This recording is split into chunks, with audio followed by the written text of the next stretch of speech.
Hi hello welcome back to my channel. Pasta இன்றைக்கி என்னோடய ஸ்டைலில் எப்படி பண்ணுறதுன்னு நான் வந்து காமிச்சிருக்கேன். உங்களுக்கு இந்த ரெசிபி பிடிச்சிருந்துச்சி அப்படின்னா ட்ரை பண்ணி பார்த்துட்டு எப்படி இருக்குதுன்னு கமெண்ட் செக்ஷனில் வந்து சொல்லுங்கள்.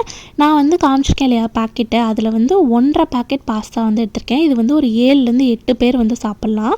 இப்போது ஒரு கடாயில் வந்து எண்ணெய் ஊற்றிக்கோங்க. ஒரு 6-7 பல் பூண்டை வந்து பொடிசாக நறுக்கி அதை வந்து சேர்த்து ஃபஸ்ட்டு ஃப்ரை பண்ண ஆரம்பிங்க.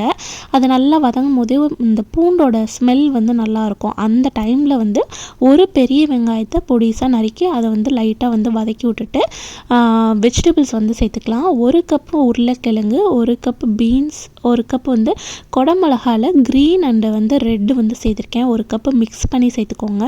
அதுக்கப்புறமா 1 கப்பு கேரட்டு, 1 கப் மஷ்ரூம் வந்து சேர்த்துருக்கேன். பன்னீரும் பட்டாணியும் என்கிட்ட இல்லை, ஆனால் நார்மலாக இதெல்லாம் சேர்த்து தான் வந்து செய்வேன். ஸ்டாக் இல்லாதனால அது மட்டும் நான் வந்து சேர்க்கல. உங்கள்கிட்ட இருக்குது அப்படின்னா அதையும் சேர்த்திங்க அப்படின்னா டேஸ்ட் வந்து ரொம்ப நல்லாயிருக்கும். இப்போ இந்த காய்க்கு தேவையான அளவுக்கு உப்பு சேர்த்துட்டு நல்லா வந்து வதக்கி விட்டுக்கோங்க. இதுக்கப்புறமா காய் நல்லா வதங்கினதுக்கப்புறம் கார்லிக் பவுடர் வந்து நான் 2 டேபிள் ஸ்பூன் அளவுக்கு சேர்த்துக்கிறேன். அது கூடவே வரமிளகாய் தூள் வந்து 1.5 டேபிள் ஸ்பூன் அளவுக்கு சேர்த்துக்கிறேன். 1/2 டீஸ்பூன் அளவுக்கு காஷ்மீரி மிளகாய்த்தூள் கலருக்காக வந்து சேர்த்துக்கிறேன். இதில் வந்து காரம்லாம் இருக்காது, அதனால் கலர் கொடுக்கறதுக்காக மட்டும் சேர்த்துருக்கேன். இப்போது கரம் மசாலா வந்து 1 டேபிள் ஸ்பூன் அளவுக்கு சேர்த்துக்கலாம். இது வந்து 7 பேர் சாப்பிட்றதுக்கான அளவு. நீங்கள் 2 பேருக்கு செய்கிறீங்க அப்படின்னா உங்கள் காரத்துக்கு ஏற்ற மாதிரி இந்த பொடியெல்லாம் வந்து நீங்கள் அட்ஜஸ்ட் பண்ணி சேர்த்துக்கோங்க. டீஸ்பூனில் சேர்த்தாலே போதும் 2 பேர் 3 பேருக்கு செய்கிறீங்க அப்படின்னா. ஸோ அதை மட்டும் பார்த்து சேர்த்துக்கோங்க. அதுக்கப்புறமா நம்ம வந்து வேக வச்ச பாஸ்தா வந்து சேர்த்துக்கணும். இதில் ஒன்றுமே நான் பண்ணலைங்க. நீங்கள் என்ன பாஸ்தா பேக்கெட் வாங்குறீங்களோ அதுக்கு பின்னாடி பார்த்தீங்கன்னா அது எவ்வளோ நேரம் வேக வைக்கணும்னு சொல்லிட்டு போட்டிருப்பாங்க. அதுக்கேற்ற மாதிரி உங்கள் பாஸ்தா வந்து வேக வச்சுக்கோங்க. மேக்ஸிமம் 6 to 7 மினிட்ஸ் அந்த மாதிரி தான் இருக்கும். ஸோ அதை பார்த்து நீங்கள் வந்து நல்லா கொதிக்கிற தண்ணியில் பாஸ்தா, உப்பு, அப்புறம் எண்ணெய் வந்து சேர்த்துட்டு வேக வச்சு எடுத்துக்கோங்க. அவ்வளோதான். இப்போ நான் வேக வச்ச பாஸ்தா சேர்த்து நல்லா வந்து மிக்ஸ் பண்ணிட்டேன். இப்போது நான் சேர்த்துருக்க அளவுக்கு கெச்சப் வந்து சேர்த்துக்கிறேன். இது வந்து இந்த ஷாஷே வரும் இல்லையா, அதுதான் வந்து நான் சேர்த்துருக்கேன். அது வந்து 6 பேக்கெட் ஷாஷே வந்து நான் வந்து சேர்த்துருக்கேன்.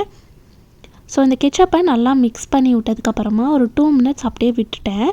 மூடி போட்டு வச்சுட்டேன். அதுக்கப்புறமா இட்டாலியன் சீசனிங்கை நான் 1 டேபிள் ஸ்பூன் எடுத்து நல்லா வந்து தூவி விட்டுட்டு அதை வந்து ஒரு மிக்ஸ் பண்ணிக்கிறேன். ஸோ அவ்வளோதாங்க. இப்போ வந்து நம்ம சர்விங் பவுலில் லேயர் பண்ண போகிறோம். இதுக்கு வந்து ஃபஸ்ட்டு வந்து நம்ம செஞ்ச பாஸ்தாவை ஃபஸ்ட்டு ஒரு லேயர் வச்சுக்கலாம். அதுக்கு மேலே வந்து மொசரல்லா சீஸ் வந்து நான் வந்து ஸ்ப்ரெட் பண்ணிக்கிறேன். உங்களுக்கு என்ன சீஸ் கிடைக்குதோ அதை வந்து நீங்கள் வந்து வச்சுக்கலாம். இப்போ இதுக்கு மேலே வந்து சீஸ் வந்து நல்லா தூவினதுக்கப்புறம் திரும்பியும் இதுக்கு மேலே பாஸ்தா வந்து லேயர் பண்ண போகிறோம். அதுக்கு மேலே மறுபடியும் சீஸ் வந்து போட்டுக்கலாம். இந்த மாதிரி லேயர் பண்ணிக்கோங்க. பாஸ்தா, சீஸ், அதுக்கப்புறம் பாஸ்தா, திரும்பி சீஸ். இந்த மாதிரி உங்களுக்கு எத்தனை லேயர் வேணுமோ பண்ணிக்கோங்க. இப்போது இதை வந்து அவனில் வந்து 30 செகண்ட்ஸ்க்கு வந்து வச்சிட்டோம் அப்படின்னா அந்த சீஸ் வந்து மெல்ட் ஆகி வரும். உங்கள்கிட்ட அவன் இல்லை அப்படின்னா ஒன்றும் பிரச்சனை கிடையாது. ஸ்டவ்லே இந்த மாதிரி வந்து நீங்கள் ஒரு பாத்திரத்தில் லேயர் பண்ணிக்கலாம். லேயர் பண்ணிவிட்டு ஒரு 5 to 6 மினிட்ஸ் வச்சாலே நீங்கள் வந்து அந்த சீஸ் வந்து மெல்ட் ஆகி வரும். நீங்கள் ஓப்பன் பண்ணியே வச்சாலே போதும். நீங்கள் பார்த்தீங்கன்னா தெரியும், ஓப்பன் பண்ணி பார்த்தீங்கன்னா மெல்ட் ஆகி வர்றது வந்து உங்களுக்கு தெரியும். அந்த டைம் வரைக்கும் ஸ்டவ்வில் வச்சா போதும். நான் வந்து அவனில் வச்சுருக்கனால 30 செகண்ட்ஸ் வச்சுருக்கேன். இப்போது சீஸ் வந்து மெல்ட் ஆகி வந்திருக்கு இல்லையா, இதுக்கு மேலே வந்து ஆரிகேனோ, சில்லி ஃப்ளேக்ஸ் வந்து தூவிட்டு இதை வந்து நீங்கள் சுட சுட சர்வ் பண்ணுங்கள். செம்மையாக இருக்கும். ட்ரை பண்ணி பார்த்துட்டு எப்படி இருக்குன்னு சொல்லுங்கள். இந்த ரெசிபி உங்களுக்கு பிடிச்சிருக்கு அப்படின்னா கமெண்ட் செக்ஷனில் ஒரு தம்ஸ் அப் போடுங்க. தேங்க்ஸ் ஃபார் வாட்சிங்.